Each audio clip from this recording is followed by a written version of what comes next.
If you're building a marketing strategy for an enterprise, then it's likely you have 20 plus markets that you have to cover. So how do you build a strategy that looks after each of these markets, keeps the sales team fed despite having varying levels of budget? The way that we approach this is by building out 3 different playbooks that serve each market quite differently.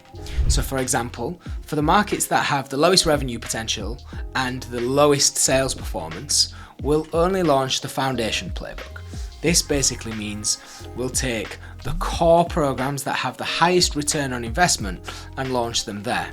This foundation playbook runs across all markets with varying budget levels. We'll develop a new segment for growth. This includes programs that reach people earlier in the buyer journey, but also adopts that foundation program where we know we're going to be maximizing the return on investment.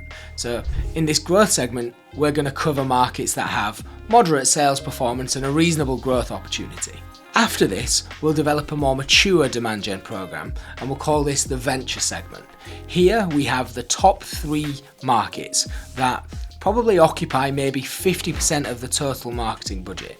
And this is because they have the strongest sales performance, their markets are the most mature in terms of they create and have the biggest demand.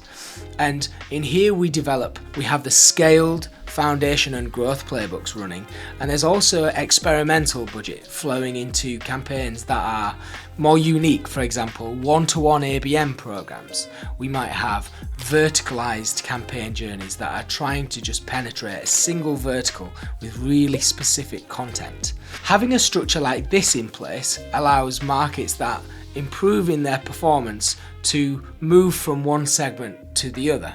So there's a clear path for where they go next in terms of the strategy.